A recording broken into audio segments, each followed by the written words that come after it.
Assalamualaikum warahmatullahi wabarakatuh. Alhamdulillah rabbil alamin. Wassalatu wassalamu ala asyrafil anbiya'i wal mursalin Sayyidina Muhammadin wa ala alihi wa ashabihi ajma'in. Faqala Allah Ta'ala fi kitabihil karim ba'da a'udzu billahi minasyaitonir rajim. Ya ayyuhalladzina amanu taqullaha haqqa tuqatih wa la tamutunna illa wa antum muslimun. Wa qala ta'ala fi ayatin ukhra wa idza qara'tal qur'ana ja'alna bainaka wa bainal ladzina la yu'minuna bil akhirati hijaban mastura. Amma ba'd. Hadirin jamaah Masjid Darussalam rahimakumullah. Alhamdulillah, pagi hari ini Allah Ta'ala pertemukan kita dalam majelis ilmu. Dan hanya kepada Allah Ta'ala kita berharap semoga majelis kita ini diberkahi Allah Subhanahu Wa Ta'ala. Semoga para malaikat turut hadir mendoakan ampunan dan rahmat Allah untuk hamba-hamba Allah yang menuntut dan mengajarkan ilmu semata mengejar ridha Allah Ta'ala. Salawat salam sejahtera marilah kita doakan tercurah kepada manusia pilihan teladan kita bersama Nabiullah Muhammad sallallahu alaihi wasallam, keluarga, sahabat dan para pengikutnya yang setia hingga akhir zaman, dan semoga kita termasuk umatnya yang berhak menerima syafaatul uzma beliau di hari berbangkit nanti. Amin ya rabbal alamin. Hadirin rahimakumullah, tema pada kesempatan kali ini adalah urgensi ma'rifatuz zaman, atau bahasa lebih mudahnya, pentingnya memahami kondisi zaman. Jadi dalam sebuah hadis yang cukup panjang, Umar bin Khattab menceritakan beliau dengan para sahabat dan Nabi sedang duduk dalam majelis. Tiba-tiba datang seseorang yang nggak dikenal, bajunya serba putih, rambutnya hitam legam, tapi nggak ada tanda-tanda perjalanan jauh. Ini aneh, karena Madinah itu dikelilingi gurun pasir. Kalau orang pakai baju putih datang dari jauh pasti ada bekasnya, tapi ini nggak ada. Terus yang lebih aneh lagi, orang ini langsung duduk di depan Nabi, nempel lututnya dengan lutut Nabi. Terus bertanya langsung, Ya Muhammad akhbirni anil iman. Wahai Muhammad, coba jelaskan kepadaku tentang iman. Maka Nabi jelaskan rukun iman yang 6. Iman kepada Allah, para malaikatnya, kitab-kitabnya, rasul-rasulnya, hari akhir, dan takdir, khairihi wa syarrihi, baik takdir yang menyenangkan maupun yang tidak menyenangkan. Kata laki-laki ini, sodaqta, Anda benar. Sehingga Umar yang meriwayatkan hadis ini mengatakan, kami semua takjub. Ini orang bertanya, dijawab, dia yang kasih penilaian. Dia tanya lagi, akhbirni anil Islam. Coba terangkan padaku tentang Islam. Nabi jelaskan rukun Islam yang 5. Syahadat 2 kalimat, sholat 5 waktu sehari semalam, puasa Ramadan, bayar zakat, dan pergi haji bagi orang yang diberi kesanggupan oleh Allah untuk menempuh perjalanannya. Sodaqta lagi katanya, Anda benar lagi katanya. Terus dia tanya lagi, akhbirni anil ihsan, coba jelaskan padaku tentang ihsan. Maka Nabi menjawab dengan satu kalimat, an ta'budallah ka'annaka tarahu fa illam takun tarahu fa innahu yarak. Ihsan itu engkau beribadah kepada Allah seperti melihat Allah. Kalau tidak melihat Allah, Allah melihatmu. Nah, terus dia tanya, matas sa'ah, kapankah kiamat terjadi? Nah, ketika ditanya ini, Nabi menjawab, mal mas'ulu anha bi'a'lama minas sa'il. Orang yang ditanya tidak lebih tahu daripada orang yang bertanya. Tapi dikejar terus, wa ma amaratiha, apa tanda-tandanya? Nah, Nabi sebutkan 2 tanda. Yang pertama, bila mana seorang budak perempuan sudah melahirkan majikannya. Dan yang kedua, bila mana orang yang miskin telanjang dada, tidak beralas kaki, penggembala domba, berlomba-lomba membangun gedung-gedung tinggi. Terus tiba-tiba dia berdiri, pergi, menghilang. Nabi bertanya pada Umar, "Ya Umar, tahu kamu siapa laki-laki tadi?" "Allah wa rasuluhu a'lam." Allah dan Rasulnya saja yang tahu. Kata Nabi, itu malaikat Jibril alaihissalam. Datang ke tengah-tengah kita, mengajarkan din agama untuk umat ini. Nah karenanya para ulama mengatakan dari hadis ini, hadis Jibril ini biasa disebut hadis Jibril, karena ini hadis satu-satunya di mana Jibril muncul dalam wujud laki-laki dan yang melihat banyak. Yang melihat bukan hanya Nabi, atau kadang-kadang Nabi dengan Aisyah melihat, tapi ini para sahabat melihat. Maka dikenal sebagai hadis Jibril. Nah dari hadis Jibril ini para ulama kemudian menyimpulkan ada 3 tiang pilar ajaran Islam. Yang pertama rukun iman, yang kedua rukun Islam, yang ketiga al-ihsan. Al-ihsan ini kaitannya dengan akhlak, kaitannya dengan bagaimana bertingkah laku baik di tengah ibadah maupun di tengah manusia. Tapi ada seorang ulama dari Yaman yang baru saja meninggal kira-kira bulan Februari kemarin. Namanya Syekh Abu Bakar Al-Adni. Beliau ini mengatakan dari hadis ini bukan ada 3 tiang ajaran Islam, tapi ada 4 tiang.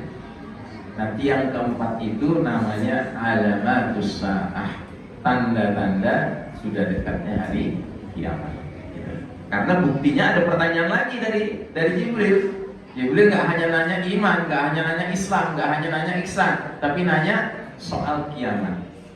Dan ketika Nabi bilang yang ditanya nggak lebih tahu daripada yang bertanya, dia tanya tentang tanda-tandanya. Memang di hadis ini cuma disebut 2 tanda, tapi dari hadis ini muncullah salah satu cabang ilmu tentang Islam ini yang disebut dengan ilmu akhiruz zaman, ilmu tentang akhir zaman, ya.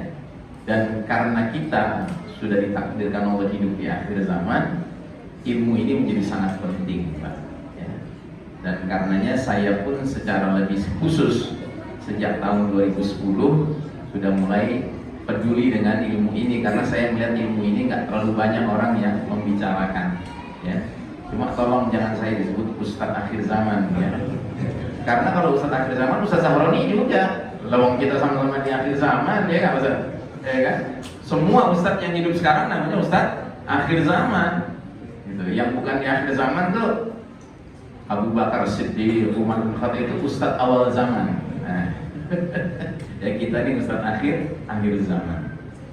Baik, nah dalam kesempatan ini saya mengangkat tema urgensi ma'rifatuz zaman, pentingnya memahami kondisi zaman, karena ada hadis-hadis Nabi yang jauh-jauh hari sudah menggambarkan apa yang bakal dialami umat ini. Dan ternyata zaman yang kita alami sekarang ini, hadis tentang zaman ini cukup banyak. Dan sejujurnya saya sudah kumpulkan hadis-hadis itu. Setidak-tidaknya dari hadis-hadis itu saya mencatat ada 8 ciri dari zaman yang sedang kita jalani sekarang ini, Pak. Jadi semua ciri-ciri ini ada hadisnya, ada nubuahnya, ada prediksi kenabiannya, ya. Saya bacakan dulu satu persatu. Yang pertama, zaman ini adalah babak paling kelam dalam sejarah umat Islam.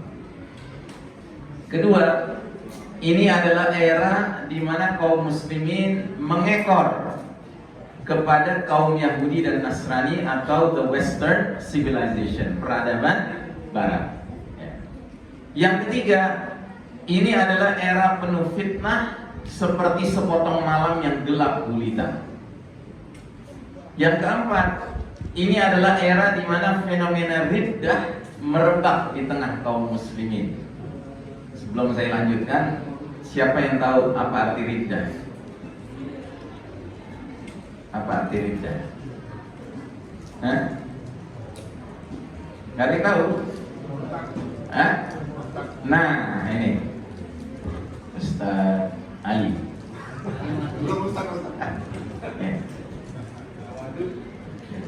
punya murid kan. Nah kalau punya murid pasti ustaz. Jadi riddah itu murtad. Jadi ini era di mana fenomena kemurtadan muncul di sana sini. Yang kelima, ini era di mana kaum muslimin dijadikan santapan, hidangan yang diperebutkan oleh bangsa-bangsa lain dari muslimin. Yang keenam, ini adalah era di mana musuh-musuh kaum beriman sudah tidak punya rasa takut kepada kaum muslimin. Yang ketujuh, ini era di mana kaum muslimin terjangkiti penyakit yang sangat mengerikan, jauh lebih mengerikan daripada hepatitis, HIV, ya, tifus, gagal ginjal, ya kan? Apalagi sekedar COVID. Namanya penyakit Wuhan. Apa itu penyakit Wuhan? Nanti kita jelaskan. Terus yang kedelapan, ini era di mana kalangan ar-Ruwaibidah mendominasi, memenuhi urusan orang banyak, urusan umum, urusan publik. Ya. Ini juga nanti dijelaskan Ruwaibidah itu apa. Ya. Nah jadi Bapak dan Ibu rahimakumullah, setidak-tidaknya saya mencatat ada 8 ciri dari hadis-hadis Nabi tentang zaman yang kita jalani sekarang ini. Ya. Dan tentunya kalau Anda dengarkan ciri-ciri ini cenderung menggembirakan atau mengkhawatirkan? Mengkhawatirkan ya. Saya mohon maaf nih, jadi ceritanya nggak terlalu menyenangkan nih. Ya.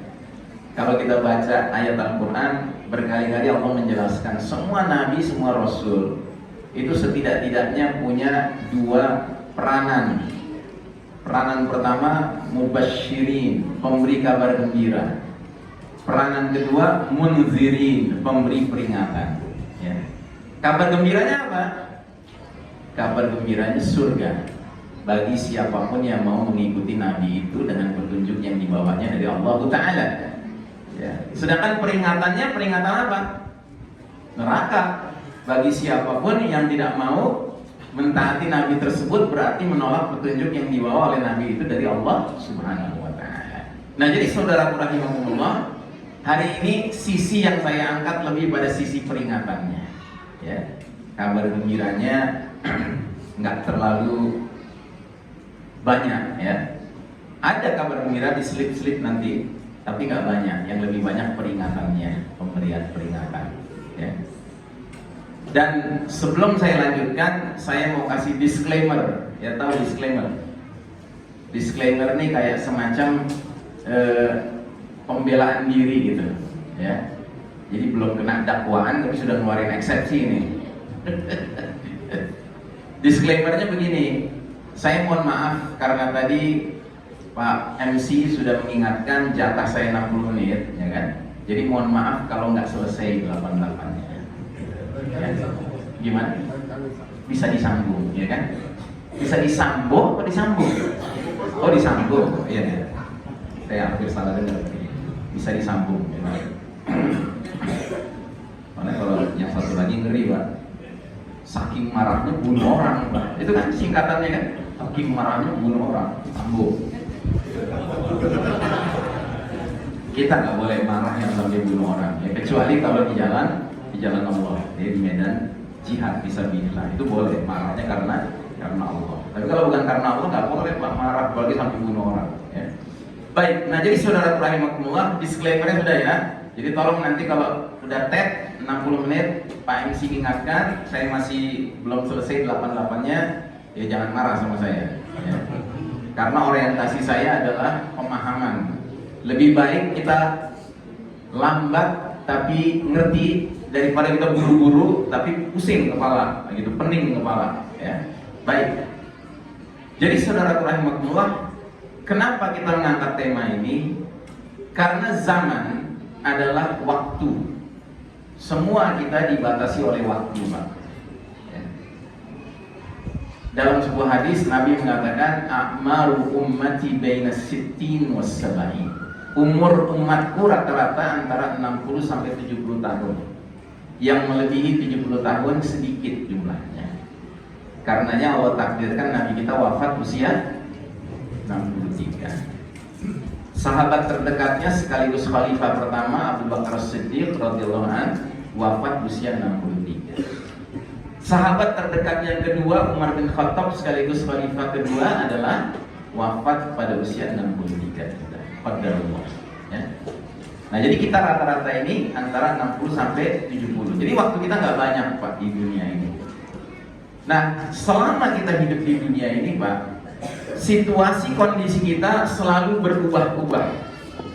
Nggak ada ceritanya seseorang hidup di dunia ini senang-senang terus, nggak ada, Pak. Selalu silih berganti antara senang dan susah, antara gembira dan duka, ya. Begitu juga kita berkeluarga juga begitu, Pak, berumah tangga. Makanya tolong kalau hadir di pesta pernikahan, jangan biasakan menyampaikan doa kayak orang-orang modern zaman sekarang yang doanya nggak masuk di akal, Pak. Kebanyakan doa orang modern apa kalau pernikahan? Semoga kalian berdua pengantin bahagia terus, gitu kan, gitu. Itu doa nggak masuk di akal, Pak. Nggak ada pengantin bahagia terus tuh, nggak ada. Ya, mustahil doa seperti itu dikabulkan Allah. Ya. Tanya sama semua pengantin kawakan di sini, apa iya sejak akad nikah sampai sekarang bahagia terus? Kan tidak. Makanya Nabi ajarkan kita doa yang make sense, yang masuk akal. Barakallahu laka wa baraka alaika. Semoga Allah berkahi kalian dalam masa bahagia kalian. Semoga Allah berkahi kalian dalam masa sulit kalian. Ya, sehingga doa itu sekaligus sudah memberikan gambaran bahwa nikah itu nggak melulu senang, kadangkala ada sulitnya, ya. Nggak melulu jalinan harmoni suami istri, kadang-kadang ada friksi, ya. Tapi kan problemanya bukan menghindari friksi, problemanya adalah bagaimana mengatasi friksi. Itu yang orientasi ke depan. Nah, begitu juga manusia. Kita ini manusia nggak ada yang senang terus, Pak. Nggak ada kita manusia untung terus, nggak ada, Pak. Yang ada tuh untung rugi, ya itulah dunia. Dunia ini beda dengan akhirat, Pak. Kalau di dunia semua serba sementara. Kalau di akhirat semua serba baqa, lestari, abadi, kekal, ya. Orang di akhirat jika dia senang, ya, dia akan senang terus-terusan, khalidina fiha abada. Mudah-mudahan kita masuk golongan itu. Tapi ada mereka yang ditakdirkan Allah nantinya di akhirat sengsara, dan sengsaranya terus-terusan, Pak, nggak ada akhir. Wa na'udzubillah min dzalik. Tapi kalau dunia ini semua serba sifatnya silih berganti. Itu pada satu orang, Pak, pribadi manusia, apalagi umat. Jadi kita sebagai umat lebih-lebih lagi, Pak, ada masanya umat Islam ini berjaya, ya, berwibawa, menjadi pemimpin. Tapi ada masanya umat Islam keok, ya, kalah, ya, mengalami posisi menderita, ya. Itulah zaman, Pak. Nah, sekarang kita akan lihat zaman yang kita jalani sekarang, kita selaku umat ini, ya, dalam posisi seperti apa. Ini yang diperlukan. Dan kita mempelajari ini supaya apa? Supaya nggak salah langkah, nggak salah amal. Ya, contohnya lah, kita juga nggak terus-terusan sehat, kan, Pak. Kadang-kadang kita sakit, ya. Sehat, sakit. Dan seringkali kalau kita sedang sakit, rasanya sakit lama bener gitu, ya. Padahal sebentar sakit tuh. Nah, sakit juga bertingkat-tingkat, kan, Pak. Ada sakit yang sampai terkapar. Kalau sudah terkapar nggak bisa ngapa-ngapain. Alhamdulillah Nabi sampai mengatakan, barang siapa melazimkan suatu amal yang baik, maka jika dia safar atau dia sakit, Allah akan catat pahalanya terus ngalir, walaupun dia tidak mengerjakannya karena terkapar, karena sakit, begitu.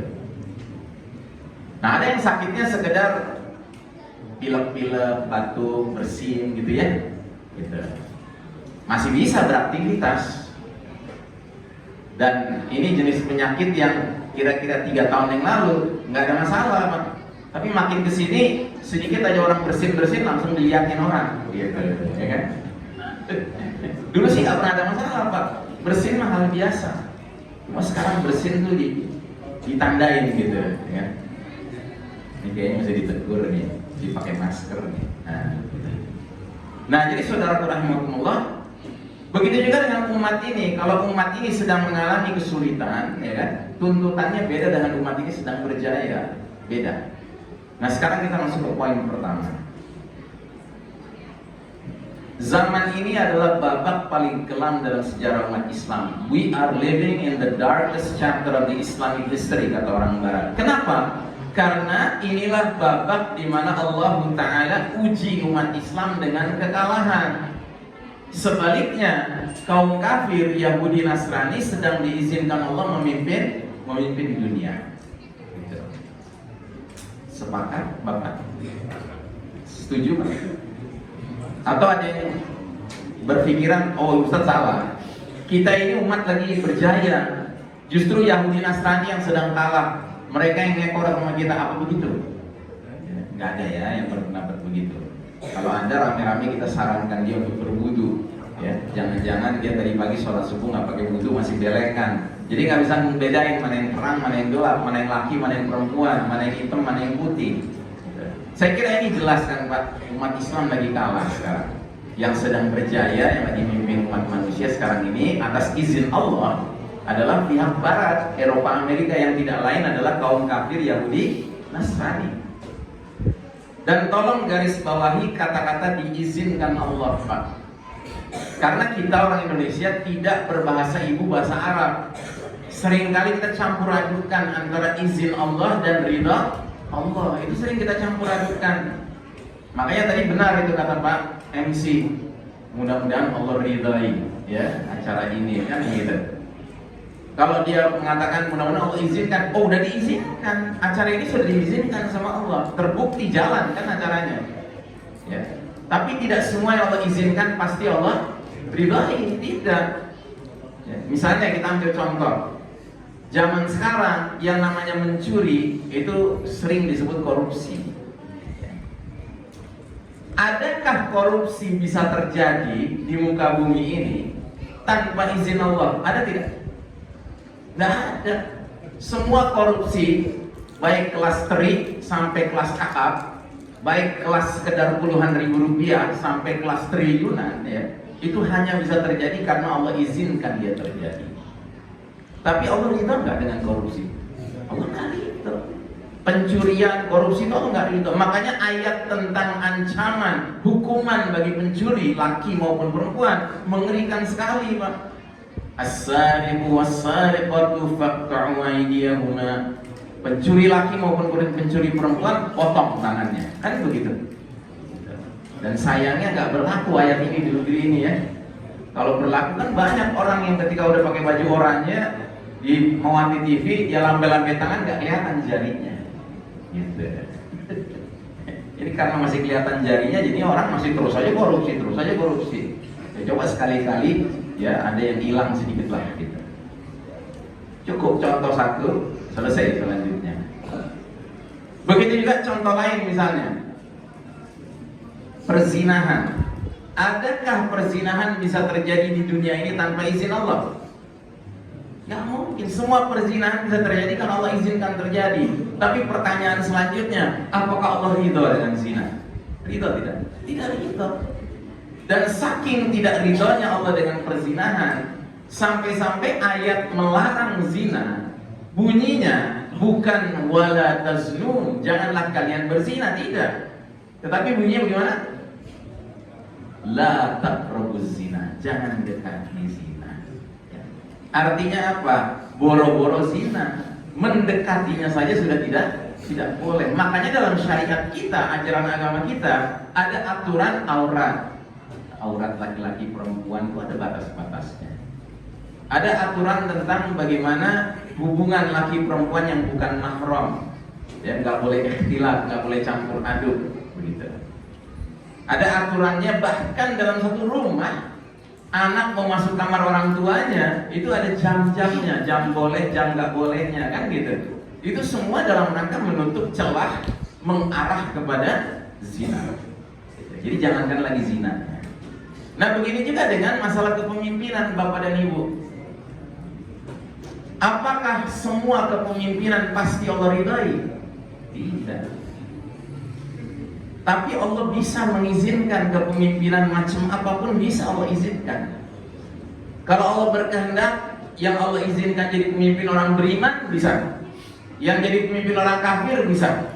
Yang jadi pemimpin orang munafik juga bisa. Itu sepenuhnya hak prerogatif Allah Subhanahu wa ta'ala. Sampai ayatnya sudah hafal kita. Qulillahumma malikal mulki tu'til mulka man tasha' wa tanzilul mulka mimman tasha'. Ya kan? Katakanlah wahai Allah, pemilik segenap kerajaan kekuasaan, Kau beri kerajaan kekuasaan kepemimpinan kepada siapa yang Kau kehendaki. Kau cabut kerajaan kekuasaan kepemimpinan dari siapa yang Kau kehendaki. Jadi adalah hak Allah untuk menentukan sekarang giliran siapa yang memimpin dunia ini. Itu hak Allah, ya.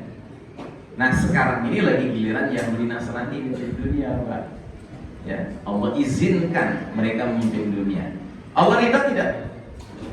Allah nggak ridha. Kenapa nggak ridha? Karena mereka tidak memimpin mengikuti aturan main Allah Subhanahu wa ta'ala. Yang Allah ridhai kepemimpinan itu adalah siapapun dia, asalkan dia menjalankan menurut aturan Allah Subhanahu wa ta'ala. Jelas ya? Nah sekarang pertanyaannya, Ustaz, tadi Ustaz bilang umat Islam sedang menjalani babak paling kelam dalam perjalanan sejarahnya. Apa dalilnya? Ini dalilnya. Saya menyebutnya hadis periodisasi atau hadis ringkasan sejarah umat Islam. Jadi unik Pak hadis ini Pak. Nabi meringkas perjalanan umat Islam dari awal beliau diutus sampai umur umat Islam berakhir nanti sebelum kiamat. Ternyata umat Islam ini sepanjang perjalanan sejarahnya akan melewati 5 periode Pak, 5 babak, 5 fase. Dan uniknya setiap periode dikasih nama sama Nabi kita sesuai dengan karakter sistem kepemimpinannya. Nah ini aslinya ya, hadisnya aslinya seperti ini. Tentunya kita lihat langsung terjemahannya ya. Nah kata Nabi, kalian akan mengalami periode babak pertama namanya babak an-nubuwah atau kenabian. Selama masa yang Allah kehendaki, kemudian ketika Allah sudah berkehendak, babak pertama itu pun berlalu. Sudah berlalu belum babak pertama? Sudah ya. Tandanya apa? Tandanya wafatnya Nabi Muhammad SAW. Karena babak pertama ini berarti babak di mana yang memimpin langsung Nabi Muhammad SAW, generasi awal umat ini. Jadi penjelasannya begini, para sahabat generasi awal umat Islam langsung dipimpin oleh Nabi Muhammad SAW. Tentunya ini adalah periode kepemimpinan yang terbaik sepanjang sejarah umat Islam. Karena yang memimpin langsung teladannya Nabi Muhammad SAW. Sudah berlalu. Dan dia ternyata tidak berjalan lama Pak, cuma berlangsung total 23 tahun. Dengan pembagian jatahnya 13 tahun berjuang di Mekah sebelum hijrah dan 10 tahun berjuang di Madinah setelah hijrah. Dan uniknya 13 tahun berjuang di Mekah, kondisi umat Islam waktu itu, para sahabat dipimpin Nabi itu lemah kondisinya. Sebab yang memimpin di kota Mekah orang apa? Orang beriman apa orang kafir?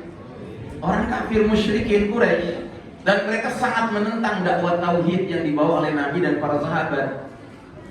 Tapi setelah hijrah ke Madinah, selama 10 tahun Nabi dan para sahabat posisinya menguat. Sampai hanya dalam tempo 10 tahun seluruh jazirah Arab, semenanjung Arab yang tadinya tenggelam dalam zulumatil jahiliyah, kegelapan nilai-nilai jahiliyah, menjadi hidup di bawah naungan nurul Quran, cahaya Al-Quran. Masya Allah ta'ala. Hanya dalam tempo 10 tahun ya. Sudah berlalu babak kenabian ini ya. Babak terbaik sepanjang sejarah umat Islam ya. Terus datang babak kedua kata Nabi, namanya babak khilafah ala minhaj an-nubuwah, kekhalifahan yang sejalan selaras sesuai metode kenabian. Selama masa yang Allah kehendaki, kemudian ketika Allah berkehendak, babak kedua itu pun berlalu. Sudah berlalu belum Pak babak kedua? Sudah ya. Dan babak kedua ini periode kepemimpinan orang-orang yang dapat julukan Khulafa ar-Rasyidin, khalifah-khalifah yang terbimbing oleh Allah Subhanahu wa ta'ala. Dan ini juga sama Pak, nggak berlangsung lama, cuma 30 tahun. Nabi mimpin 23 tahun, Khulafaur Rasyidin cuma 30 tahun, nggak lama. Dan selama 30 tahun itu, dari tahun 10 Hijriah sampai 40 Hijriah, ada sahabat-sahabat istimewa yang Allah takdirkan jadi Khalifah Rasyidah. Dan semuanya sahabat-sahabat yang sudah mendapat julukan Mubasysyirina bil Jannah, diberi kabar gembira oleh Nabi akan jadi penghuni surga.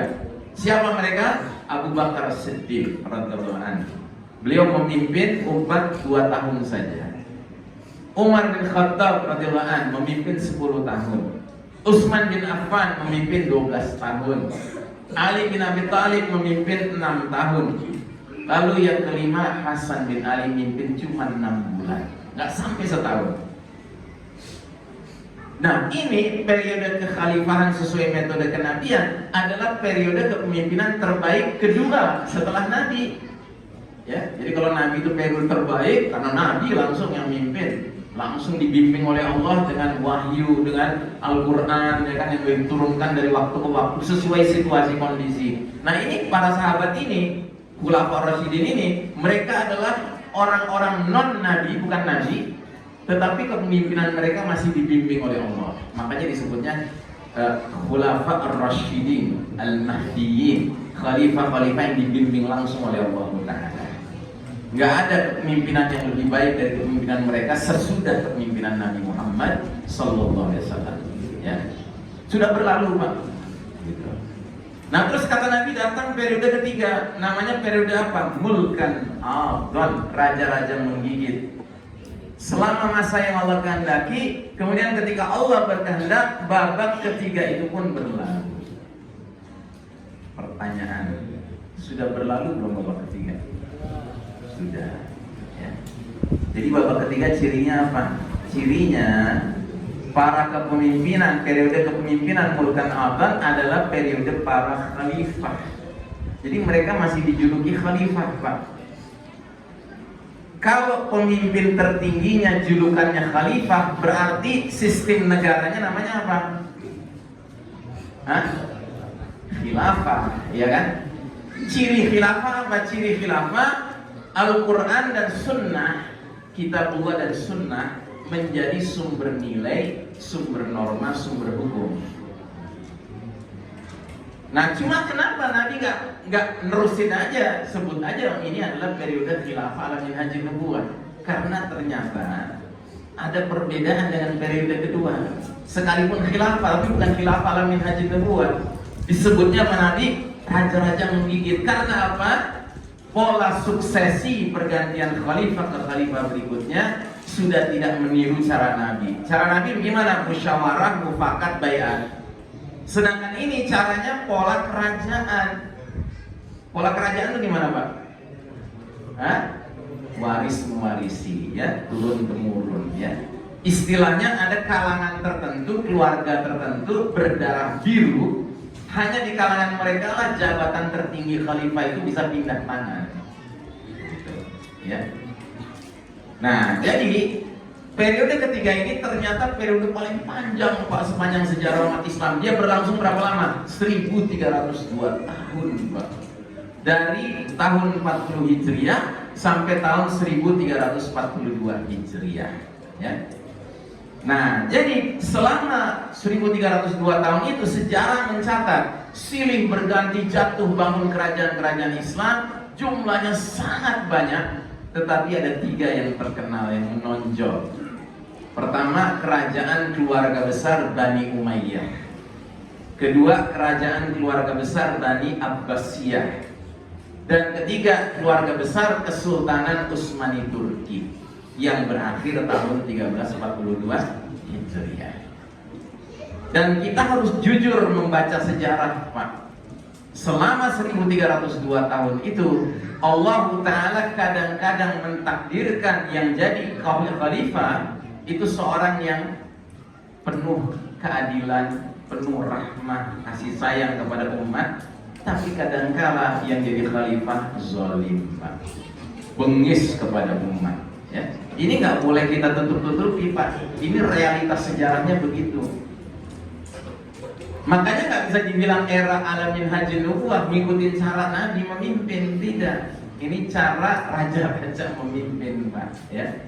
Contoh, di era 1302 tahun ini ada khalifah yang saking bagusnya sampai sebagian ulama menjulukinya Khalifah Rashidah juga.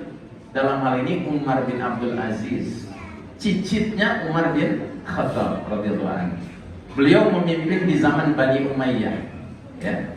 Ketika banyak silih berganti khalifah-khalifah Bani Umayyah yang pengis-pengis bermunculan, tiba-tiba muncul 2,5 tahun Umar bin Abdul Aziz, penuh kasih sayang, penuh rahmat, ya kan?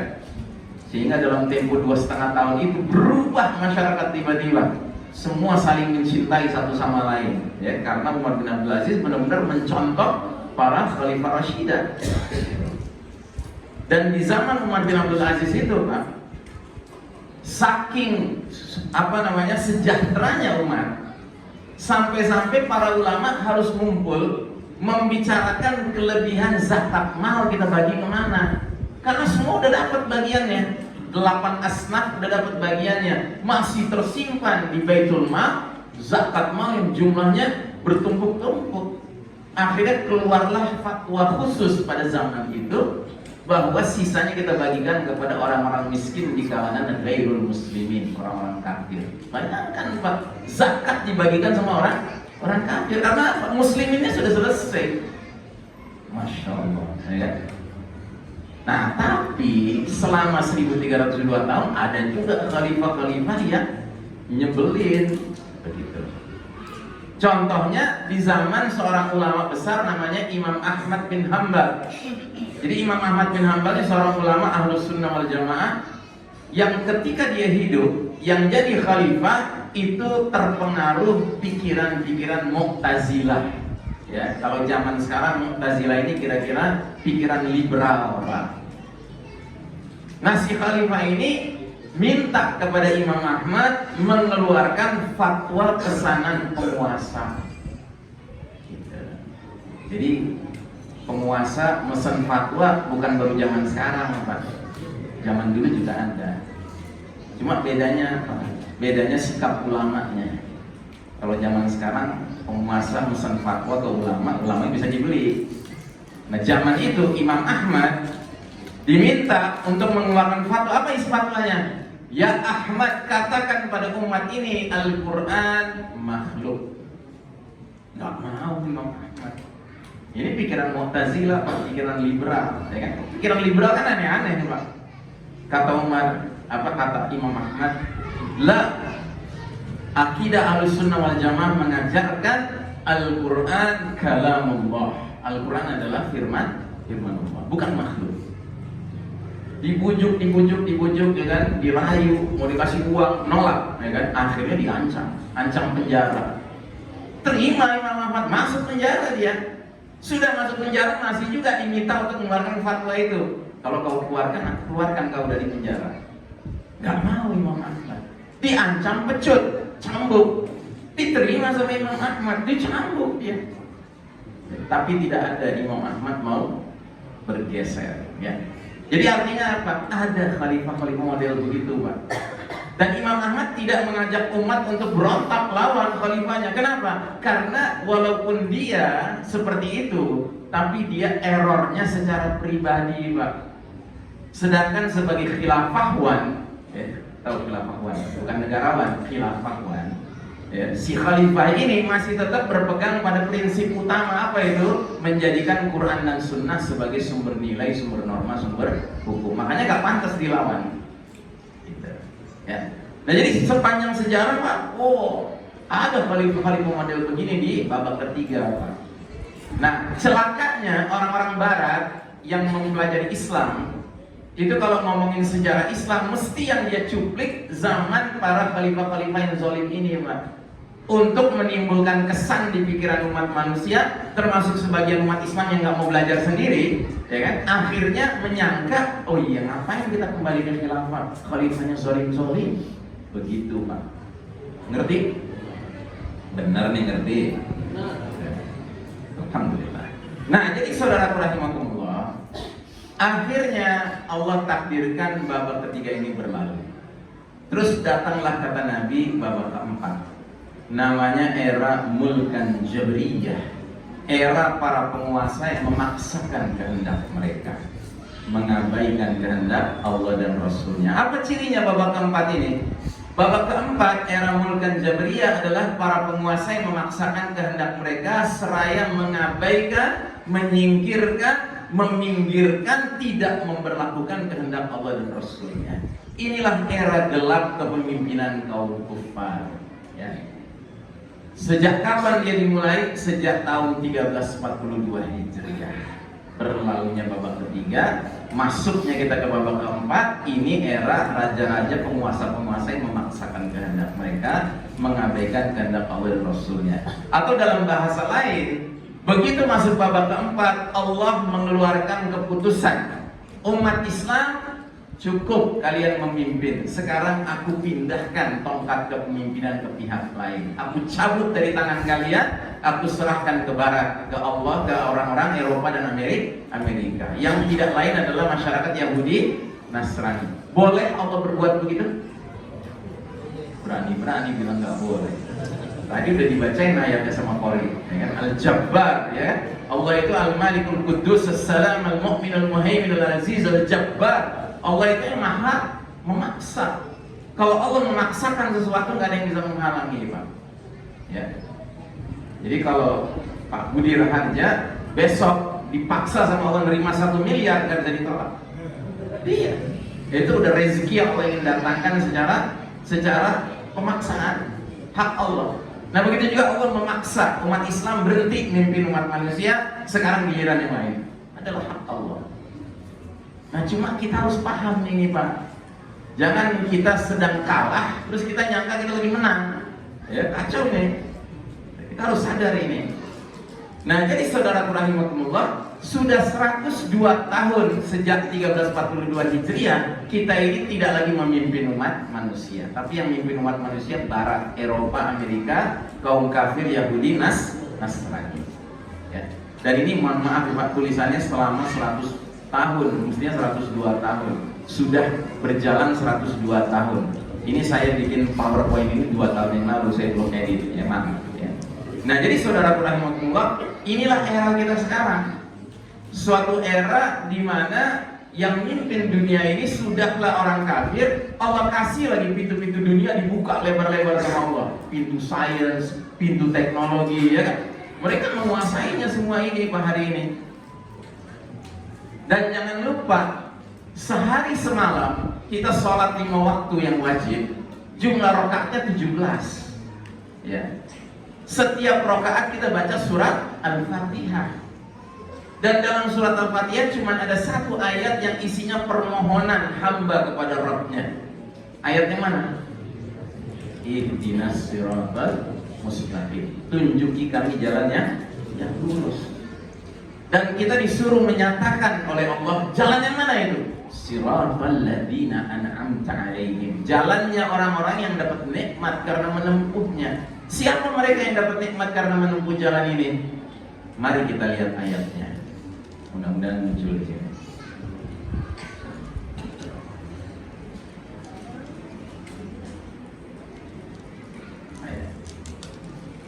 Jadi di surat An-Nisa ayat 68-69 Allah jelaskan siratal ladzina an'amta 'alaihim itu yang mana, ya. Nih Allah jelaskan. Wala hadainahum siratan mustaqima, dan pasti kami tunjuki mereka kepada jalan yang lurus. Kan kita semua ingin di jalan yang lurus. Jalan yang mana itu? Wa may yuti'illaha war rasula fa ulaika ma'al ladzina an'ama Allahu 'alaihim minan nabiyyin was-siddiqin wasyuhada'i was-shalihin wa hasuna ulaika rafiqa. Jadi barang siapa mentaati Allah dan Rasulnya, mereka akan bersama-sama dengan orang-orang yang dapat nikmat karena menempuh jalan yang lurus itu. Siapa mereka? Para nabi, para siddiqin, para syuhada, para salihin. Dan mereka ini sebaik-baiknya teman di dunia maupun di akhirat. Jadi tiap kali kita sholat, Pak, kita bilang dalam sholat kita, ihdinas siratal mustaqim siratal ladzina an'amta 'alaihim, itu maknanya kita ingin dikumpulkan bersama para nabi, para siddiqin, para syuhada, para sholihin. Kita jadi nabi nggak mungkin, Pak. Pintu kenabian sudah ditutup. Nabi terakhir Nabi Muhammad SAW. Tapi jadi siddiqin mungkin, walaupun sulit. Karena siddiqin ini artinya orang-orang yang jujur, jujur ucapannya, jujur perilakunya. Zaman sekarang nyari orang yang jujur gampang apa sulit? Sulit. Padahal Allah nyuruh kita, ya ayyuhalladzina amanu kunu ma'as shadiqin. Hai kalian orang-orang beriman, selalulah bersama orang-orang yang jujur. Jadi mau jadi siddiqin, syarat pertama apa? Hidup sekeliling teman-teman bergaul yang jujur. Tapi zaman sekarang susah nyarinya. Karenanya menjadi siddiqin bisa, tapi sulit. Menjadi syuhada gimana? Syuhada itu siapa? Orang yang mati di medan jihad fisabilillah, dibunuh sama orang-orang kafir. Hari ini peluang berjihad sulit ditemukan. Boro-boro pergi ke medan jihad fisabilillah, baru latihan panahan aja udah dicurigai sama si Sambo sama teman-temannya. Jadi menjadi syahid zaman sekarang gak gampang. Bisa, tapi gak gampang. Nah yang paling mungkin jadi orang soleh, Pak. Kita berlomba-lomba berbuat kebaikan, jadi orang soleh. Tapi yang jelas saat kita sholat, itu yang kita minta, tunjuki kami jalan yang lurus, jalannya para nabi, siddiqin, syuhada, sholihin. Bukan hanya itu, kita disuruh sama Allah nyatakan ghairil maghdubi alaihim waladdallin. Jangan ya Allah masukkan kami ke dalam golongan mereka yang kau murkai dan mereka yang kau sesatkan. Nah pertanyaannya, seorang sahabat namanya Adi bin Hatim nanya sama Nabi, ya Rasulullah, man humul maghdubi alaihim, siapa sih yang dimurkai Allah dalam surat Al-Fatihah? Kata Nabi, humul yahud, mereka kaum Yahudi. Terus ditanya lagi sama sahabat yang sama, waman humud dhalun, dan siapa yang tersesat itu dalam surat Al-Fatihah? Kata Nabi, humun nasara, mereka kaum Nasrani. Jadi kita tegas-tegas minta dalam sholat kita, kumpulkan kita dengan para nabi, siddiqin, syuhada, sholihin, dan jangan sampai kami berkumpulnya dengan orang Yahudi dan orang Nasrani. Bayangkan betapa beratnya ujian hidup kita sekarang, Pak. Sambil itu doa kita, sambil di luar sholat yang mimpin dunia Yahudi Nasrani. Yang berarti apa? Lebih besar kemungkinannya sadar tidak sadar kita ngekor sama Yahudi sama Nasrani, karena yang mimpin dunia mereka. Ngerti Pak betapa sulitnya ujian kita hari ini, ya. Dan jangan lupa tadi sudah saya katakan, Yahudi Nasrani mimpin dunia sambil sama Allah dikasih lagi pintu-pintu dunia dibuka lebar-lebar, sains teknologi di tangan mereka. Makanya mereka bisa aja dengan alasan teknologi, ilmu, sains gitu kan, ngelecehin kita, nipu kita. Gitu. Dan celakanya kita mau lagi ditipu. Itu celakanya. Ya contohnya kayak kemarin, saya nggak tahu di Masjid Darussalam ini, tapi di banyak masjid kemarin ini, itu kalau kita sholat agak nyentrik sholatnya, berjauhan gitu. Iya nggak? Pernah nggak di masjid ini? Nah ya, sekarang masih? Udah enggak? Kenapa enggak? Pak Budi, kenapa udah enggak? Sholatnya udah nggak nyentrik lagi sekarang kan? Kenapa enggak? Hah? Jawabannya diplomatis. Pernah saya nanya di satu masjid, dulu pernah, sekarang udah enggak. Kenapa? Ya karena udah landai statistiknya katanya. Saya bilang jawabannya salah. Jawabannya sekarang udah enggak karena udah tobat. Iya dong. Kalau udah tobat Pak, nanti biar kata mereka bilang statistiknya, oh naik lagi COVID segala macam, kita bilang oh sorry deh, lo jangan nyuruh-nyuruh ngatur-ngatur sholat gua. COVID, ya kan, sholat. Gitu. Bahkan kalau kita lagi sholat karena nempel ada ketularan bahkan mati, alhamdulillah mati lagi sholat, ya kan? Katanya wabah COVID taun, sedangkan Nabi bilang orang meninggal karena taun nantinya mati apa? Mati syahid. Kok mati syahid dihindari? Kan itu termasuk salah satu golongan yang kita minta, siratal ladzina an'amta 'alaihim. Kan aneh Pak. Nah, jadi saudara rahimakumullah, babak keempat ini babak paling kelam dalam sejarah umat Islam. Nggak ada babak lebih kelam dari babak kita sendiri. Anda bayangkan, ada hadis bunyinya begini. Saya maju ke depan, ada lompat sedikitnya. Jadi Nabi pernah mengatakan, la tattabi'unna sunanal ladzina min qablikum shibran bishibrin wa dira'an bidira'in hatta law dakhalu fi juhri dabbin lattaba'tumuhum. Sungguh kalian umat Islam nanti di akhir zaman benar-benar akan mengikuti kebiasaan, tata cara hidup, jalan hidup, lifestyle, gaya hidup orang-orang sebelum kalian. Sejengkal demi sejengkal, sehasta demi sehasta, maksudnya pelan tapi pasti. Sehingga sekiranya mereka yang kalian ikuti jelas-jelas masuk lubang kadal, lubang biawak, kalian terus saja ngekor sama mereka. Terus sahabat nanya, apa yang kau maksud adalah kaum Yahudi Nasrani? Kata Nabi, faman, siapa lagi kalau bukan mereka? Anda tahu para sahabat waktu dengar hadis ini Pak, tercengang mereka, terheran-heran mereka. Kenapa? Karena mereka nggak ngalamin. Di kota Madinah, jangan salah Pak, di kota Madinah ada Yahudi, ada Nasrani, ada musyrikin. Tapi Nabi dan para sahabat saking izzahnya, punya marwah, punya kewibawaan, kemuliaan, itu Yahudi, itu Nasrani, itu musyrikin ngekor sama Nabi dan para sahabat. Terus tiba-tiba Nabi bilang, nanti suatu ketika kita yang ngekor sama Yahudi dan Nasrani. Kaget gak para sahabat? Gak kebayang sama mereka.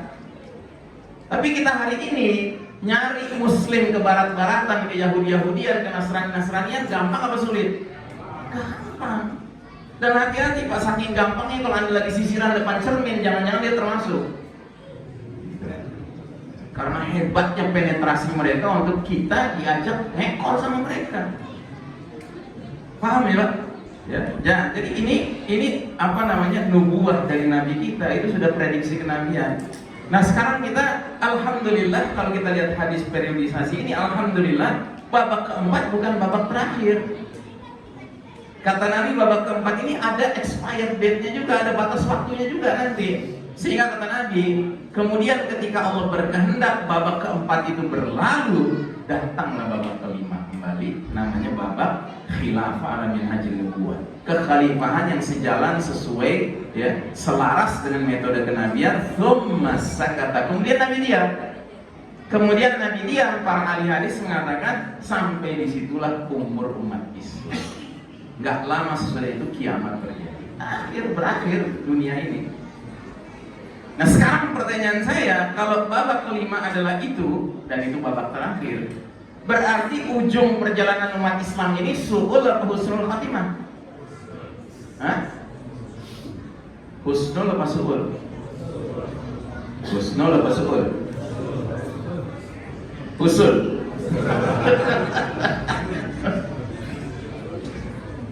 Jadi husnul apa su'ul? Husnul. Husnul artinya akhir yang baik ya Pak ya. Yakin. Benar, yakin. Katanya khilafah nggak boleh. Terus Anda berani-beraninya bilang ujungnya nanti khilafah jadi baik. Gimana sih Anda? Nggak dengar ada orang pernah bilang nggak boleh khilafah? Nggak dengar? Kok ketawa? Saya nggak ngerti kok ketawa. Gini jawabannya Pak. Imam Syafi'i, tahu Imam Syafi'i? Imam Syafi'i itu pimpinan mazhab Syafi'iyah Pak. Imam itu ada 4 yang terkenal, Imam Hambali, Imam Syafi'i, Imam Hanafi, sama Imam Syafi'i, Maliki, ya kan? Imam Syafi'i waktu menziarahi makam Nabi SAW, dia berkata di atas makam Nabi, di depan makam Nabi, dia bilang, pendapat siapapun selain penghuni makam ini boleh diterima, boleh ditolak. Tapi pendapat penghuni makam ini kalau sudah keluar dari mulutnya wajib diterima oleh setiap mukmin. Nah sekarang saya tanya, ini hadis ucapan Nabi kita bukan? Ucapan Nabi kita, maka harus kita terima. Sedangkan yang bilang khilafah nggak boleh itu Nabi bukan? Bukan Nabi. Berarti siapapun berbicara kalau nggak sejalan dengan Nabi, yang harus kita menangkan pendapat siapa? Pendapat Nabi. Jelas ya? Nah, jadi saudara rahimakumullah, babak kelima akan datang dan itulah babak di mana kita berjaya kembali. Di periode kelima nanti yang memimpin gelarnya namanya Al-Mahdi. Bukan sosoknya, Pak. Gelarnya. Ya. Jadi Al-Mahdi ini laki-laki yang dapat petunjuk dari Allah dan yang ditunjuk sama Allah jadi Amirul Mukminin di akhir zaman, pemimpin kaum beriman di akhir zaman, ya. Nah, setelah itu nanti dia akan diikuti dengan kepemimpinan Nabiullah Isa alaihissalam. Ya. Mungkin banyak yang belum dengar, tapi sesungguhnya ini bagian dari ilmu akhir zaman, Pak. Bahwa kita umat Islam punya keyakinan yang mirip kayak orang Nasrani, cuma beda nyebutnya. Kita nyebutnya Isa alaihissalam, mereka nyebutnya Yesus Kristus. Kita sama mereka sama-sama percaya nanti Isa alaihissalam akan turun dari langit. Yakin kita, mereka juga yakin. Cuma sisa jalan ceritanya beda. Kalau menurut kita Isa alaihissalam nanti turun di akhir zaman, gabung sama pasukan Islam lawan Dajjal, membunuh Dajjal. Sementara mereka meyakini Yesus Kristus tadi mendirikan Kingdom of Heaven, kerajaan surgawi yang isinya orang Nasrani semua. Oh, nggak mungkin, kan? Isa alaihissalam itu nanti di akhir zaman menjadi pengikut Nabi Muhammad SAW. Nah, jadi saudara rahimakumullah, alhamdulillah surat cintanya sudah datang. 8 menit, maksudnya 8 menit lagi, Pak. Oke, kita ini 81 menit lagi. Nah, jadi saudara rahimakumullah, kapan Al-Mahdi datang? Kita tidak tahu. Wallahu a'lam bishawab. Tapi ada ilmunya. Kita bisa pelajari hadis-hadis tentang Al-Mahdi. Dan berdasarkan hadis-hadis yang kita pelajari tentang Al-Mahdi, dikaitkan dengan situasi kondisi zaman sekarang ini, sepertinya jadwal kemunculan Al-Mahdi nggak bakal lama lagi. Karenanya semua kita harus mempersiapkan diri. Jadi apa? Menjadi jundullah, menjadi tentara Allah, Pak. Karena kalau Al-Mahdi nanti sudah muncul, Nabi memerintahkan agar kita berbaiat dengan dia. Ya, berbaiat itu artinya apa? Menyatakan kesetiaan untuk menjadi pengikutnya. Nabi bersabda, "Fa'idza ra'aitumuhu fabayi'uhu walau habwan 'ala thalji fa innahu khalifatullah al-mahdi." Jika kalian sudah melihat kehadiran Al-Mahdi, berbaiatlah dengannya sekalipun harus merangkak-rangkak di atas salju, karena sesungguhnya dialah khalifatullah al-mahdi. Ya. Nah, jadi saudara rahimakumullah, kita tidak tahu jadwalnya kapan, tapi saya termasuk orang yang bersangka baik kepada Allah, mudah-mudahan gak lama lagi. Nah, jadi 5 fase, 5 periode, 5 babak itu bisa kita gambarkan dalam gambaran seperti ini, Pak. Yang berarti umat ini senantiasa mengalami naik turun kondisi, gitu. Dan sekarang kita kondisinya lagi turun, Pak, lagi di bawah garis merah. 1342 tahun Hijriah umat Islam berjaya, tetapi sejak 102 tahun yang lalu umat Islam kalah. Kita keok, Pak. Cuma jangan khawatir, Nabi menjanjikan di babak kelima nanti kita meroket, Pak. Meroket. Dalam arti sebenarnya ya, bukan ekonomi doang, bukan. Ya kan? Ini meroket dalam arti peradaban kita akan kembali berjaya. Begitu. Kapan? Wallahu a'lam bishawab. Yang jelas Allah sudah mengatakan dalam surat Ali Imran 140 bahwa ini adalah urusan giliran, Pak. Urusan pergiliran. Allah berfirman, "Wa tilkal ayyamu nudawiluha bainan nas." Demikianlah hari demi hari, masa kejayaan dan keruntuhan, kemenangan dan kekalahan kami pergilirkan di antara manusia agar bisa mendapat pelajaran. Ya, bahwa kita sekarang sedang kalah, Pak, itu takdir Allah. Tapi percayalah, Allah punya takdir untuk memenangkan kita kelak nanti. Kapan? Wallahu a'lam bishawab. Yang penting mari kita sampaikan ilmu ini kepada anak keturunan kita. Siapa tahu di zaman mereka lah Al-Mahdi muncul. Siapa tahu di zaman kita nggak tahu. Tapi yang penting jangan sampai Al-Mahdi muncul, mereka sikapnya salah. Karena kita nggak pernah mendidik, nggak pernah mengajarkan, nggak pernah menyampaikan ilmunya. Ya, sebab percayalah, Pak, kalau nanti Al-Mahdi muncul, kondisi dunia masih seperti sekarang ini, Pak, pastilah Al-Mahdi akan dituduh sebagai teroris. Iya, media massa akan mengatakan dia teroris, padahal dia pemimpin umat. Ya. Nah, karenanya kita harus belajar ilmu tentang itu. Suatu ketika mudah-mudahan Allah izinkan kita bisa belajar bersama di Darussalam ini. Tapi yang jelas kali ini saya harus akhiri karena sudah dapat surat cinta dari Bapak Moderator MC, ya. Dan sekali lagi saya sampaikan, mudah-mudahan apa ilmu terbatas yang kita pelajari hari ini, siang ini, pagi hari ini, setidak-tidaknya menjadi manfaat untuk dunia akhirat kita bersama. Dan jika kita mau menyelesaikan, mudah-mudahan suatu ketika kita bisa jumpa kembali, ya kan, dengan izin Allah Ta'ala. Demikian barangkali, ya, lebih kurangnya kami mohon maaf. Wassallallahu ala nabiyyina Muhammadin wa ala alihi wa ashabihi ajmain. Walhamdulillahirabbil alamin. Wassalamualaikum warahmatullahi wabarakatuh.